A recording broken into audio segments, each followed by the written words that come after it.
Bapak Magus dan banyak masyarakat unsur baik dari Bandar Lampung, dari daerah Tenggamus, Bawang, bahwa tentang masalah bid'ah. Saat itu saya undang Pak Magus, bid'ah mana yang Bapak sampaikan kepada masyarakat yang kami ini ya banyak masyarakat itu yang Bapak sini tuh masa bid'ah ini jadi kami bingung gitu. Bisa ke masyarakat itu kami memanggil dengan pakar-pakar yang ahli-ahli tafsir bapak-bapak ini ya, silakan kami masih kurangnya wadah saja gitu untuk yang membenarkan yang mana dari mungkin saya mengatakan seorang mungkin dia kawan-kawan saya tidak undang bisa gitu tidak karena di lembaga ngerti kita lembaga jadi bukan juga untuk kita untuk kekerasan untuk madarot tetap batak pamat bukan kami ingin yang sebenarnya bagaimana masalah menyambit hati. Jadi saya kira itu saja. Terima kasih kepada Bapak Madur yang berhadir. Bapak sekalian silakan yang kebenaran mana yang sebenarnya bid'ah.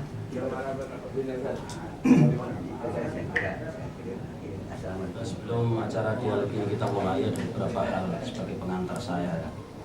Memang persoalan umat ini banyak sekali, terutama materi-materi dakwah yang disampaikan oleh kita yang sudah didudukkan oleh masyarakat sebagai ustadz atau mendudukkan diri sebagai ustadz.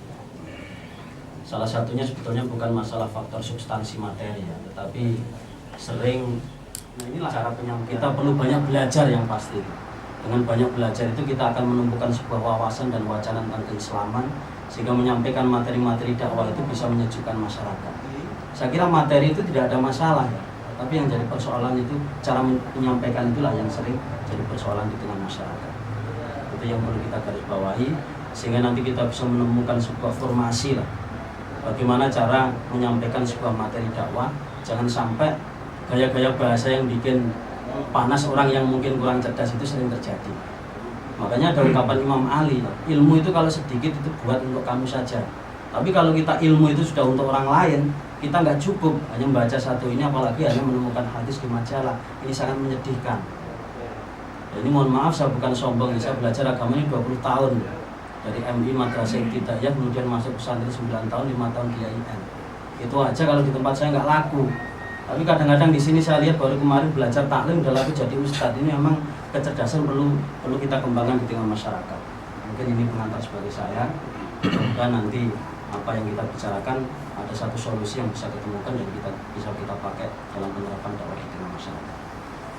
Mungkin kami persilakan dulu dari Ustaz Agus. Alhamdulillah, la haula wala quwwata illa billah. Asyhadu an la ilaha illallah wa la syarika lahu wa asyhadu anna Muhammadan rasulullah. A'udzu billahi minasyaitonir rajim. Ya ayyuhalladzina amanu taqullaha haqqa tuqatih wa la tamutunna illa wa antum muslimun. Ya ayyuhan nasu taqu rabbakum alladzi khalaqakum min nafsin wahidah wa khalaqa minha zawjaha wa batha minhuma rijalan katsiran wa nisaa'a. Wa taqullaha alladzi tasaaluna bil arham inna Allaha kana 'alaykum raqiba.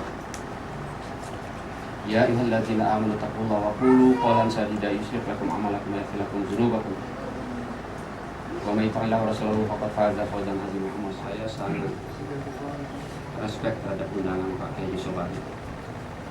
Sehingga untuk itu saya perlu serius saya mendatangi beliau beberapa hari yang lalu untuk menyampaikan beberapa saran agar majelis ini efektif. Saran tersebut diantaranya yang pertama, kita perlu membatasi peserta agar yang bicara lebih banyak dalil-dalil pada perasaan. Yang kedua, agar kita bisa menemukan format-format yang indah dalam perbedaan. Bagaimana dikatakan saudara moderator tadi, rujukan kita sudah beda. Kalau mau ditemukan 100%, nampaknya memang kita akan mengalami banyak kesulitan. Selanjutnya, saya hanya menghubungi trio pengasuh RRI Daluk Timani, Ustaz Agus Priyadi, Ustaz Muhammad Nurdin, dan kebetulan ada juga beliau yang sekarang diberi amanah untuk mengasuh Pondok Pesantren Ular Lebak, Ustaz Wahidin TC. Kami berempat. Pada kesempatan ini ada beberapa hal yang saya garis bawahi, bahwa saya menyampaikan dakwah di RRI sejak tahun 95, seorang diri sampai tahun 2000, setiap hari. Hampir bisa dihitung, hampir tidak pernah batal sepanjang hari itu saya masih. Karena semangat, memang kita tahu betul kewajiban kita dakwah. Dakwah bukan sebuah profesi, tapi dakwah sebagai suatu kewajiban. Kalau ada tuduhan kawan-kawan kita yang suka mendiskreditkan bahwa Ustaz Madrus itu ada di sana karena duitnya banyak, enggak. Untuk bensin saya pulang pergi saja honor kita subuh tidak cukup. Tapi ini sebuah kewajiban. Dan tahun 2001 saya mulai mengajak Pak Nurdin untuk ikut memberikan variasi. Karena banyak dari keinginan-keinginan pendengar agar terjadi dialog interaktif. Kemudian 2003 kalau tidak salah saya mengajak Ustaz Agus Setiaji.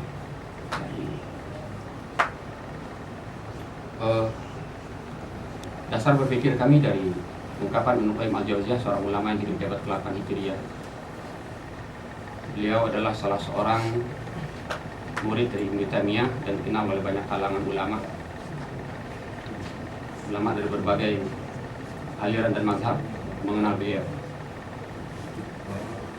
Beliau menyatakan inna min azumi ni'am badal iman wal Islam sehat tasawur rasid punya.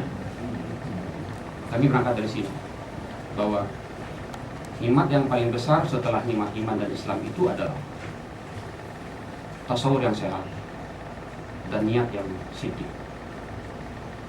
Kemudian beliau menguraikan bahwa tasawur yang sehat itu adalah sebuah paradigma, sebuah pandangan tentang Islam yang benar. Karena kehadiran beliau bahwa umat ini tidak usah ditanya, ini bukan penghakiman. Tadi sudah dibilang bukan penghakiman. Saya kira begini, Pak. Saya minta beliau membaca. Saya kira karena Bapak yang nyampaikan. Saya punya hak untuk minta kepada kawan saya baca. Ya, sabar Pak. Jadi begini, jadi ini sebentar ya. Yang Anda tidak bertanggung jawab ini namanya. Bukan bertanggung jawab. Sabar Pak. Kami ini tiga sama. Ya. Jadi mau Apa kita dengar apa punya Pak? ya, silakan nggak apa-apa.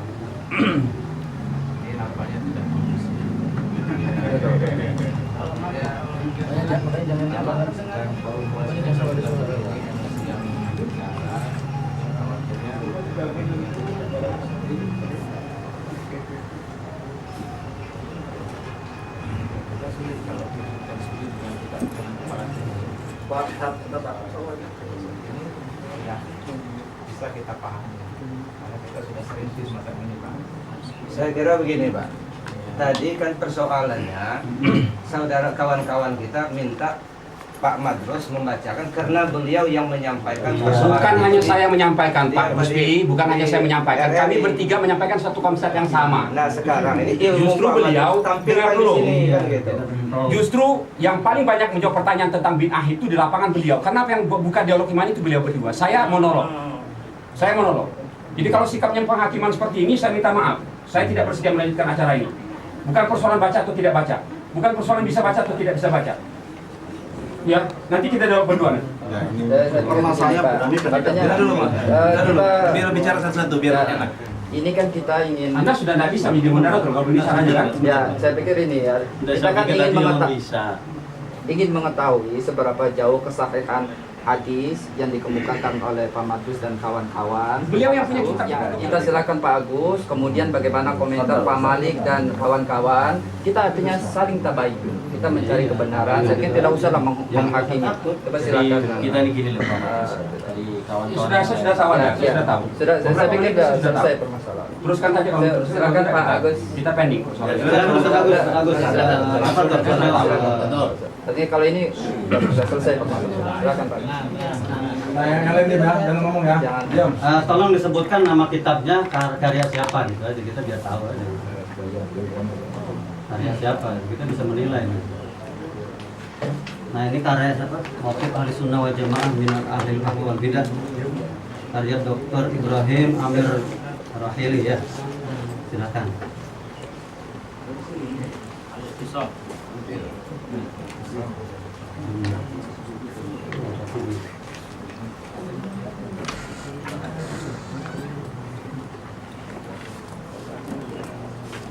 membahas rapat sanadnya soal filosofi rapat para kiai ini paham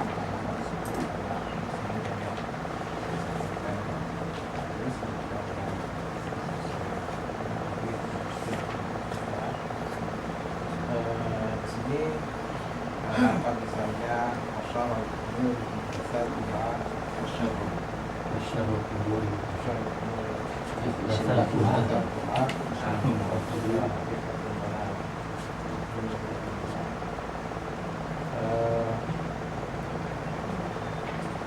tentang lafaz ini jelas bahasanya Rasulullah SAW menjelaskan bahwa segala perkara-perkara yang itu adalah sah. Masih sumuli. Justru ini Pak, ini sebelum ini mohon bisa Pak. Saya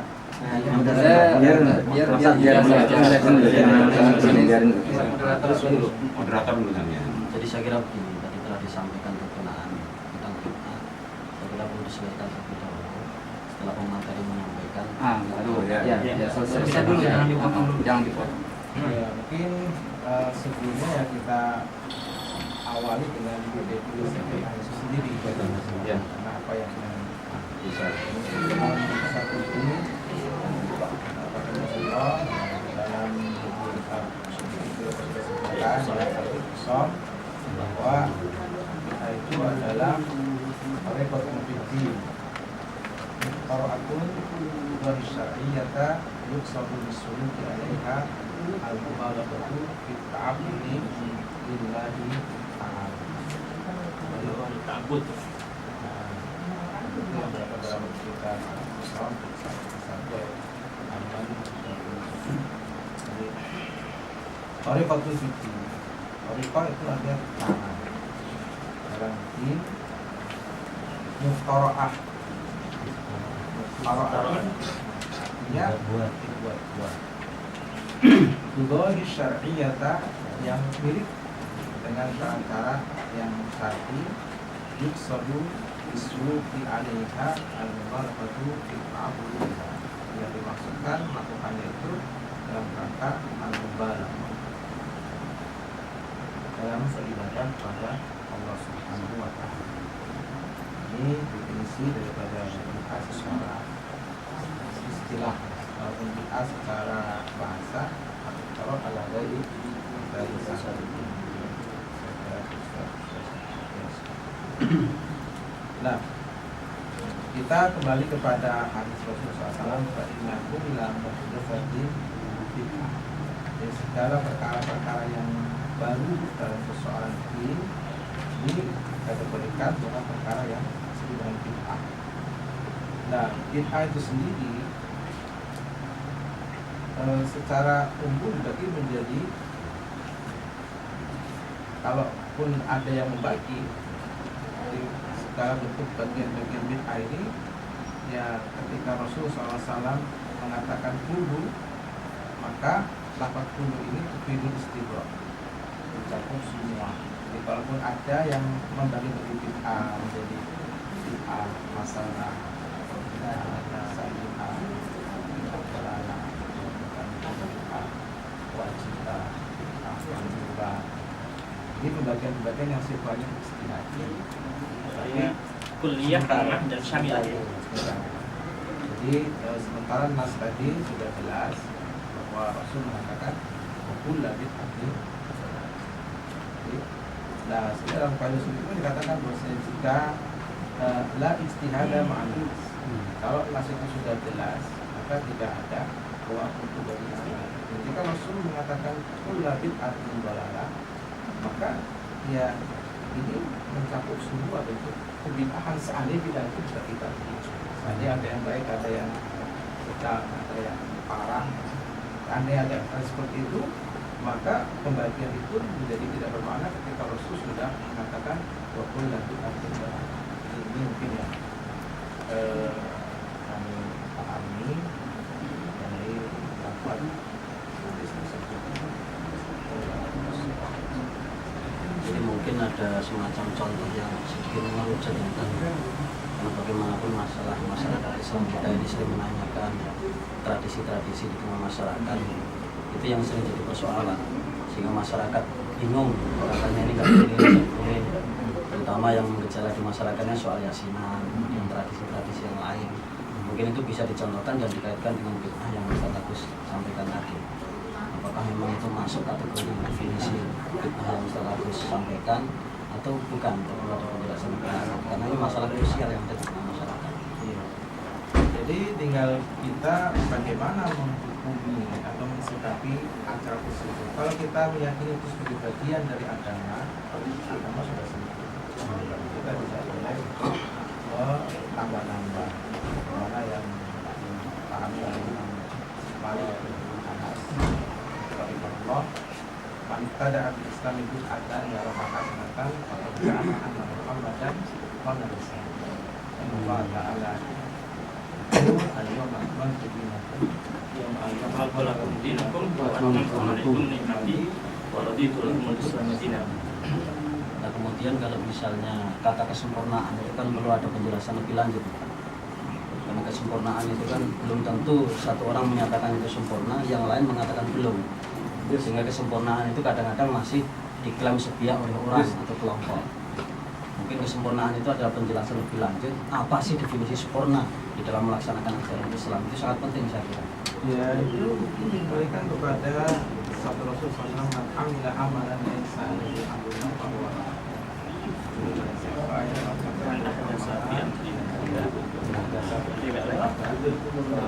Nah kemudian kalau hadis itu dikonfrontasi dengan hadis man sanna sunnatan hasanatan falahu ajruha wa ajru man amila 'alaiha. Itu moderator ya kan?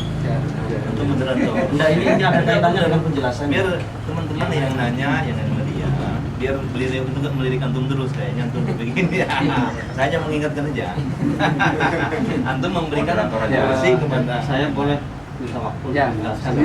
kira-kira Ustaz Agus selesai pembahasan kita. Kalau sudah selesai kita serahkan kepada Pak Malik dan kawan-kawan untuk ya. mengomentari. Netral Pak Yahya. Saya sebentar. Ini tadi beliau menggunakan rujukan Al-Iqtisam, Al-Musatibi, kita tahu semua lah. Kemudian, tapi saya tidak terlepas masalah itu. Saya ingin menjelaskan hadis yang sering dinukil oleh kawan-kawan ini, kullu bid'atin dolalah ini perlu diperjelas. Dari mana kita tahu bahwa asalnya kullu itu yufidul istighraq. Kan tidak semua kata-kata kullu yufidul istighraq. Banyak di Al-Quran itu yang mengatakan banyak. Jadi kita dari mana kita tahu? Lewat sarah-sarah hadis kita baca. Ya, ini contohnya Fathul Bari. Ini Ibnu Hajar Al-Asqalani mensarah, ini ahli hadis beliau. Menulis sarah Fathul Bari 25 tahun. Menjabarkan tentang hadis tadi kullu bid'atin dolalah. Coba kita lihat di sini, ya. Dikatakan di sini coba di halaman, silakan dijilid. Kalau nanti mau dicoba jilid 13 ini cetakan Al-Wayan, ya. Di halaman 267, ya, ketika beliau menukilkan hadis tadi itu di Sahih Bukhari, di Kitabul I'tisam, bil Kitab wa Sunnah. Ya. Beliau mengatakan di sini kullu bid'atin dolalah. Kemudian juga disambung dengan riwayat lain wa iyyakum wa muhdatsatul umur fa inna kulla bid'atin dolalah. Gitu kan? Sebetulnya kalau dikaitkan dikatakan di sini oleh beliau, ya. Sebagaimana dinukil oleh Imam Syafi'i, al bid'ah bid'atani mahmudah wa madmumah. Imam Syafi'i ini, beliau menukil Imam Syafi'i dulu, belum pendapat beliau. Kata Imam Syafi'i, fama wafaqas sunnah fahuwa mahmudun. Artinya apa? Kalau itu memang sesuatu yang baru tadi, ada landasan dalilnya, ada dasarnya, baik itu hadis Nabi bersifat fi'li atau qauli atau takrir, itu bisa dijadikan. Gitu. Ini mohon maaf saya ingin menjelaskan selama ini kawan-kawan memahami hadis Nabi itu fi'li. Ya, bahwa apa yang tidak dilakukan oleh Nabi itu bid'ah, sesat.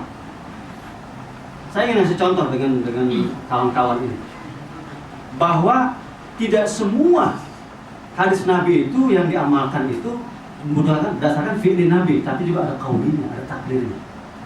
Contoh kalau saya tanya Ustaz Agus dengan Ustaz Madrus kalau khutbah Jumat pakai bahasa Indonesia atau bahasa Arab? Saya yakin pakai bahasa Indonesia. Saya tanya apakah Nabi pernah berkhutbah dengan bahasa Indonesia? Tidak pernah. Makanya sampai sekarang ada sebagian masyarakat kita yang masih berpegang bahwasannya berkhutbah dengan selain bahasa Arab tidak boleh. Masih ada sampai sekarang. Kita hargai pendapat mereka karena berpegangan bahwa Nabi hanya berkhutbah dengan bahasa Arab. Jadi kalau Ustaz Ma'ruf dengan Ustaz Agus ini berkhutbah dengan bahasa Indonesia juga, berarti beliau juga melakukan bid'ah. Itu pertama. Kedua, saya katakan bahwa hadis Nabi itu berlaku dengan masalah fikri dengan qauli. Contoh tentang sholat tasbih, ya, itu memang tidak saya jumpai bahwa Nabi melakukan sholat tasbih, tapi Nabi memerintahkannya kepada pamannya Abbas. Sebagaimana ada dua hadis yang diriwayatkan oleh Abdullah bin Abbas dan juga Abdullah bin Mas'ud, ya. Jadi kalau berdasarkan, berarti bukan fi'il Nabi, nggak boleh, berarti sholat tasbih itu bid'ah. Nabi menyuruh kok. Dan oleh para ulama hadis itu dikatakan itu merupakan sunnah. Itu ya. Jadi kita harus kembangkan. Jadi yang namanya hadis Nabi itu bukan hanya fi'li, ini harus dicatat. Saya akan lanjutkan. Fama wafaqa sunnah fa huwa mahmud wa ma khalafa fa huwa madmum. Yang tidak boleh itu yang tidak sama atau bertentangan dengan syariat agama, dasar-dasar dalilnya. Gitu. Nah makanya di sini dikatakan juga oleh beliau al-muhdasat dorbani ma uhdisa yukhalifu kitaban aw sunnah aw atharon aw ijma'an fa hadhihi bid'ah dolal. Ada ijma' di situ. Wa ma uhditsa min al-khair la yukhalifu syai'an min dzalika fa hiya muhdatsah ghairu madhmumah. Nah ini jelas sekali, ya. Saya akan lanjut, ini banyak sebelum ini pembahasannya. Saya hanya ingin menguraikan. Ini kebetulan saya kutip ada beberapa kitab, ya, tentang bid'ah, penjelasan bid'ah. Ada dari Aunul Ma'bud, ada dari Tuhfatul Ahwazi, syarah dari hadis-hadis semua ini, ya.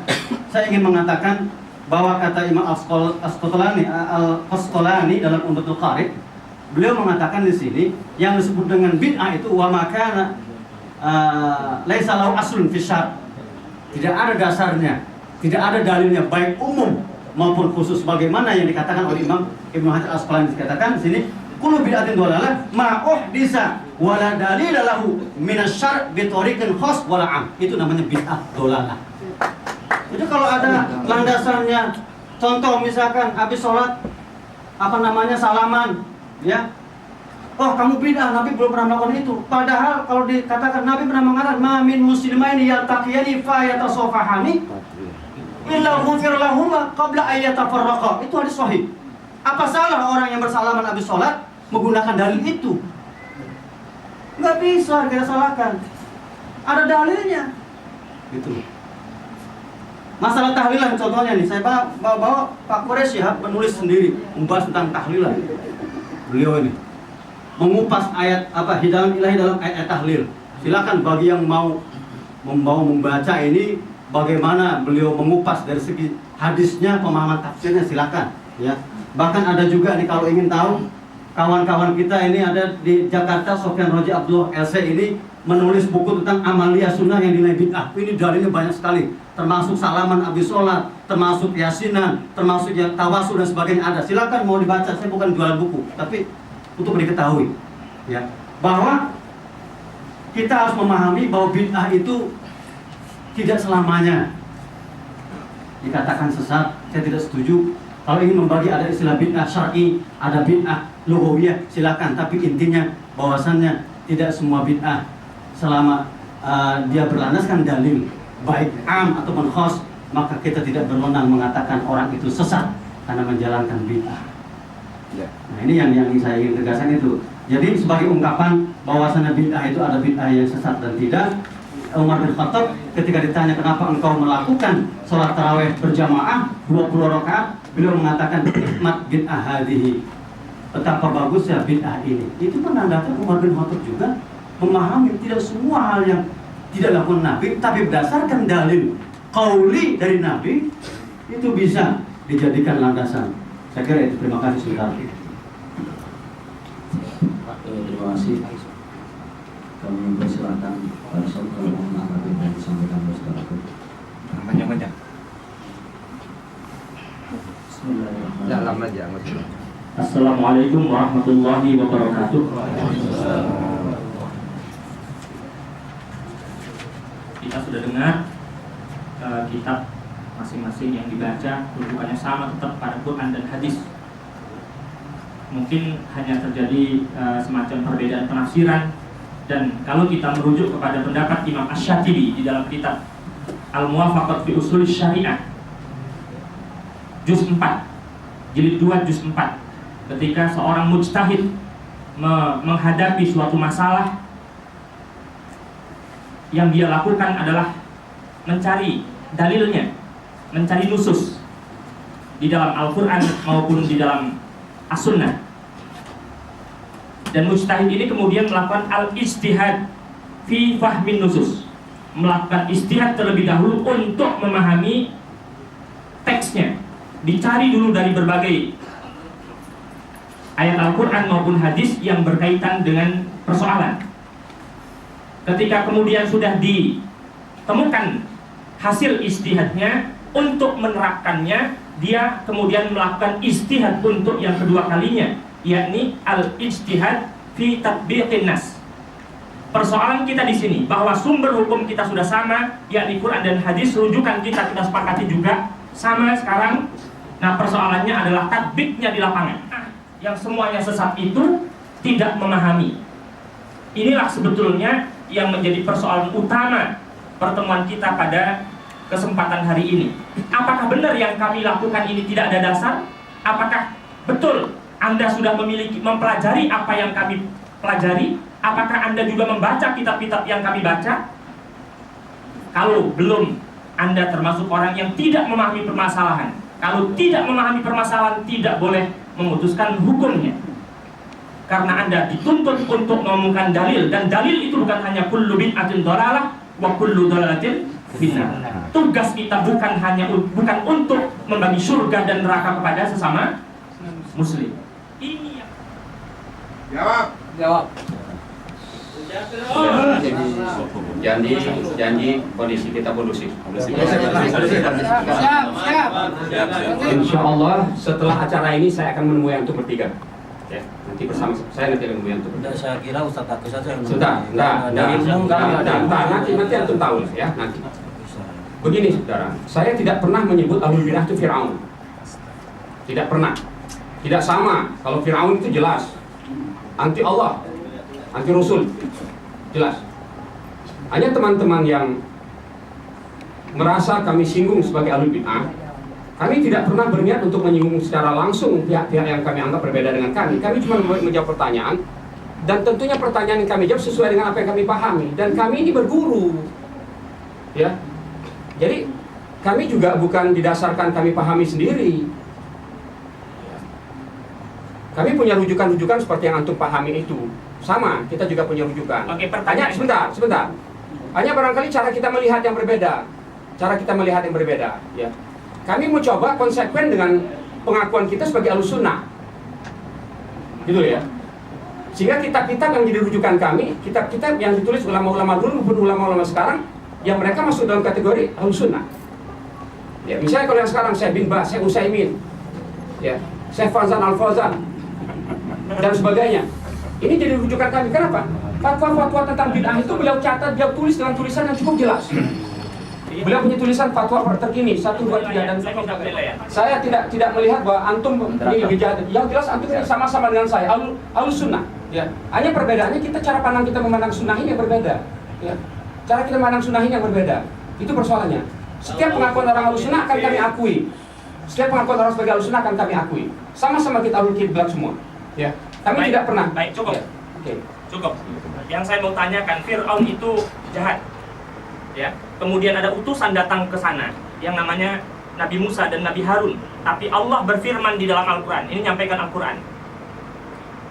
Faqula lahu qawlan layyina. Ucapkanlah dengan ucapan yang lemah lembut. Itu menuduh-nuduh bid'ah kemana-mana kepada orang-orang yang sefaham dengan kami. itu menyakitkan perasaan dan itu merupakan ucapan yang kasar. Padahal sibabul muslim fusuqun wa qitaluhu kufrun. Anda baca hadis itu. Terima kasih. Wassalamualaikum warahmatullahi wabarakatuh. Pak moderator sekali, saya bicara singkat. Assalamualaikum warahmatullahi wabarakatuh.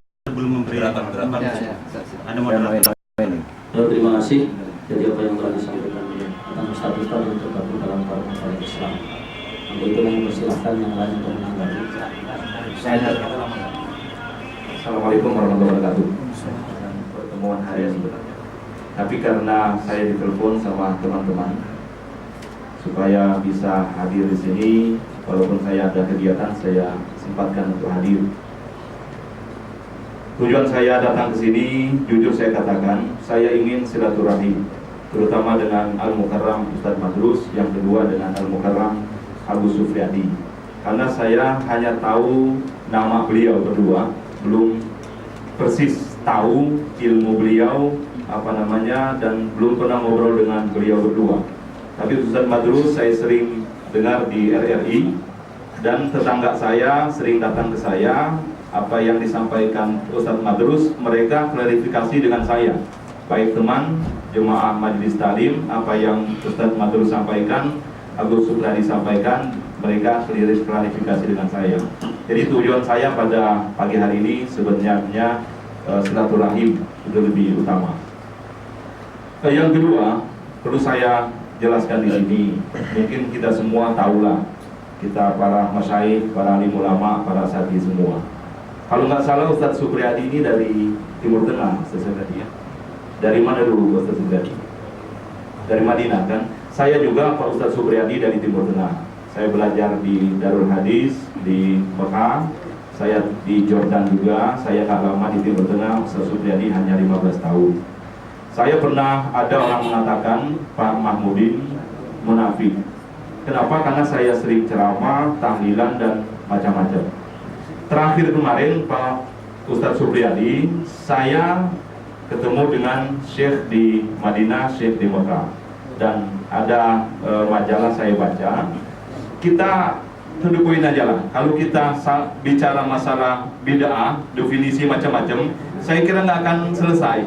Sebab kenapa? Mungkin Pak Agus pernah baca di Mekah itu ada namanya Al-Hiwar Al-Maliki. Ya kan Pak Agus? Itu diadakan di Taif. Ulama-ulama besar semua, Bin Bas masih hidup, Utsaimin ada, ulama yang Anda sebutkan semua hadir di Taif. Itu langsung dipimpin oleh Raja Fahad ketika itu. Ada juga Al-Hiwar Al-Maliki, semua ulama besar. Kalau kita membicarakan masalah bid'ah, saya yakin tidak akan selesai. Yakin betul saya. Kenapa? Ulama di Mekah, dari Mesir, dari mana-mana sudah berbicara masalah ini. Tapi yang ingin kami tekankan di sini, cukuplah ilmu ini hanya ilmu kita. Jangan kita tularkan dengan orang awam yang sebatas apa ilmu mereka. Saya cukup sedih ketika teman saya nelpon Pak Isamuddin, ada terjadi sesuatu yang tidak kita inginkan di Masjid Waihalin sana, Muhajirin. Minggu berikutnya saya diminta pengajian di sana. Ketua yayasan saya kenal betul, dan beliau sering nanya sama saya, kok ini sangat menyedihkan. Kalau kita berbicara Ustadz Agus Supriyadi, antum dari Mekah, saya juga dari sana, Pak Malik dari Mesir, saya pernah di Jordan. Sulit kita betul-betul, kok ini yang namanya bid'ah? Sulit. Kenapa? Ketika kita hidup di sana, contoh kecil, di Masjidil Haram itu Ustadz Agus Supriyadi ada salat taraweh 30 juz dibaca di sana. 30 juz dibaca. Satu juz maksud saya itu 30 juz satu bulan. Satu malam 1 juz. Ya kan? Ada doa setelah itu dinamakan doa khatmul Quran. Saya pernah dibaca di sana, di zaman Nabi nggak ada yang begini. 30 juz. Doa khatam Quran pun nggak dibaca. Tengah malam di Masjidil Haram itu ada salat qiyamul lail. Bagus tahu kan itu? Bagus kan? Ada qiyamul lail diimami oleh satu imam. Zaman Nabi ada nggak itu? Itu pernah ditanyakan, siapa yang memulai 30 juz membaca dalam satu bulan itu? Siapa yang memulai salat qiyamul lail di Masjidil Haram itu? Itu Syekh Ali Hudayfi, imam Masjidil Haram yang paling senior di sana. Apa kita kategorikan bid'ah? Mereka paling dulu mungkin mengatakan bid'ah. Tapi buktinya, nah itu yang ingin kita luruskan. Bukan berarti kita melecehkan atau mengecilkan, tidak. Jadi kita sesuai dengan kondisi masyarakat kita. Khatibun nas ala qadri umurihim. Tapi kalau kita baca di sini umpamanya, saya baca buka aja dalam bahasa Indonesia, Fiqhul Ikhtilaf karangan Yusuf Qaradawi. Apa kata Yusuf Qaradawi? Supaya kita paham semua. Saya tidak resah kalau kebangkitan Islam masa kini menghadapi musuh dari luar yang selalu mengintai kita. Beliau nggak resah. Ini kata Yusuf Qaradawi. Begitu juga saya tidak resah kalau di dalam tubuh kebangkitan Islam itu terdapat berbagai madrasah. Ini kata Yusuf Qaradawi. Tapi kata Yusuf Qaradawi, hati ini benar-benar tersayat kala dai dan aktivis Islam tidak menghargai masalah dan menyebarkan benih-benih perpecahan di mana saja dia singgah, perpecahan ikhtilaf yang mereka berbicarakan. Ini kata Yusuf Qaradawi, orang yang tidak bijak di dalam menanggapi permasalahan. Ini saja yang kita inginkan bagus dan terus. Mudah-mudahan kita semuanya diberikan oleh Allah hidayah. Bukan perpecahan yang kita inginkan, tapi bagaimana kita ittihadul qulub. Pak Agus sama, saya sama, teman-teman yang sama, itu yang kita inginkan. Yang bisa kita adalah rahmatan bagi semuanya. Assalamualaikum warahmatullahi wabarakatuh. Terima kasih. Jadi apa yang disampaikan oleh Pak Soleh, Pak Mahmudin ya. Jadi tidak jauh berbeda dengan apa yang saya sampaikan di awal tadi. Sebetulnya persoalannya itu adalah cara menyampaikan itu, bukan substansi materi yang disampaikan. Termasuk substansi. Ya, termasuk substansi, tapi yang tidak kalah penting faktor yang selama ini jadi persoalan di masyarakat adalah cara menyampaikan. Jadi bukan saya kira nih moderator ya, bukan sekedar cara, tapi substansi isinya itu sudah menyinggung semua orang. Betul. Dalam Lampung Timur, Lampung Barat, Lampung Tengah, Pringsewu, ya Tanggamus, telepon masuk ke saya menanyakan semua persoalan. Pagi-pagi ada seorang guru dari madrasah ini kalau tidak salah bawa tip merekam kata-kata ini. Saya bilang ini soal khilafiyah. Mengapa dibid'ah-bid'ahkan? Ngerti enggak dia dalilnya di dalam kitab-kitab fikih yang kami baca? Ya. Nanti saya temui antum dengan anak saya ya. Nanti antum tahu. Ya. Antum enggak bani walau ayat. Ya. Jangan ulama dulu baru bicara. Istighfar. Ngomong istighfar. Jadi ngomong baik kok. Jadi mohon maaf. Jadi mohon maaf tadi saya spontan. Terus kemudian ada moderator Pak. Ada moderator. Iya, makanya mohon sama moderator. Kasih supaya adem, jangan adem, harus adem.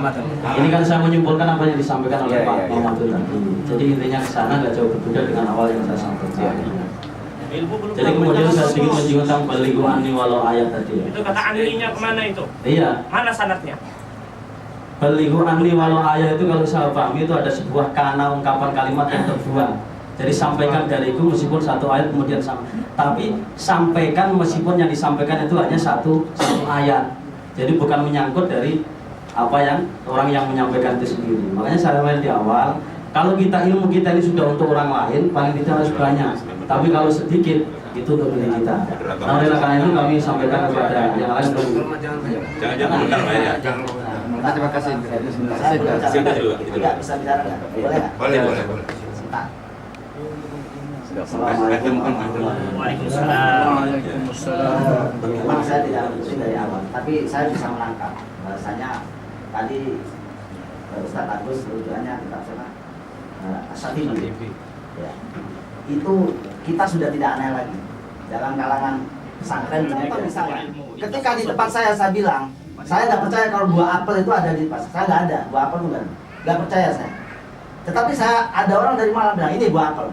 Baru kita terbuka wawasan, berarti di Malang itu ada namanya apel. Tapi kalau kita cuma pakai buku satu saja ini, di luar ini adalah semua itu ada bid'ah, ini yang susah. Kemudian kata-kata Mas Hadid balighu anni walau ayat itu maksudnya apa? Kalau kita teliti dengan anni itu ya, penekanannya pada anni. Kalau cuma balighu ayatan, itu saja itu enak. Kita beli buku di Gramedia, kita sampaikan saja buku itu. Tetapi itu anni itu maksudnya kita berguru. Betul. Rasulullah mengatakan anni, datang kamu pada saya, berguru ambil dari saya, sampaikan. Kalau cuma kita beli buku, kita baca, kemudian kita tularkan. Inilah namanya, kalau orang yang tidak punya guru, maka syaitan adalah gurunya. Itu yang kita takutkan sekarang. Kemudian lagi, kita sangat prihatin ya. Maksudnya ada acara ini bukan untuk menyerah, tetapi ada apa yang kita lakukan ini memang ada dasarnya. Jadi jangan untuk tahun-tahun yang akan datang teman-teman, nggak tahlil juga nggak apa-apa. Kita sadar orang sholat tarawih 8 rakaat silahkan. Nggak pernah kita wah itu bid'ah, enggak. Yang nggak boleh itu kalau nggak tarawih baru itu yang kita. Tapi 8-20 itu sudah biasa. Tahlil nggak tahlil silahkan. Yang penting amaliyah yang kita lakukan ini jangan sampai ada yang, karena kalau kita masalah mau cari dalil itu sudah dari demikian. Terima kasih. Saya mewakili kawan-kawan untuk menyampaikan ya kepada saudara Agus bahwa kami menjamin masalah ini akan aman. Jangankan lagi 1 lembar bulu saudara, 1 tetes darah saudara sampai jatuh ke tanah, saya tanggung jawab dunia akhirat. Cuman satu permohonan kami kepada saudara Agus, ya demi kesatuan dan persatuan umat, saudara nggak usah perlu sebarkan lagi tahlil bid'ah, itu udah cerita lama. Ya, jangan kau sakiti umat Islam, jamaah Ahlussunnah wal Jamaah, dan jangan perburuk perpecahan dalam Islam. Itu saja permohonan kami. Dan silakan saudara pertanggungjawabkan pembicaraan saudara dan kawan-kawan di forum ini sampai tuntas. Kami jamin tidak akan terjadi apa-apa. Tetapi kami mohon saudara gentleman gitu, jelaskan secara baik-baik, jangan emosi. Kalau emosi ini orang banyak lebih emosi.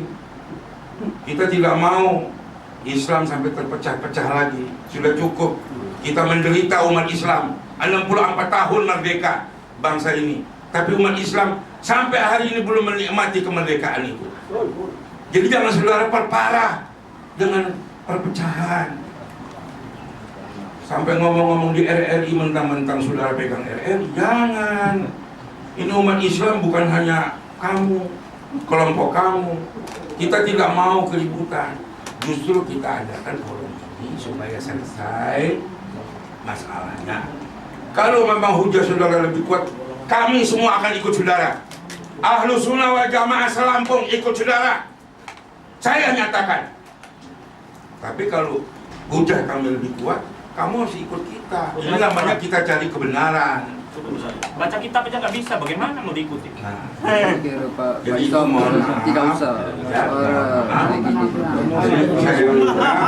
Supaya Jangan emosi Pak Madros. Forum ini selesaikan dengan baik, dengan tuntas, dengan kepala dingin.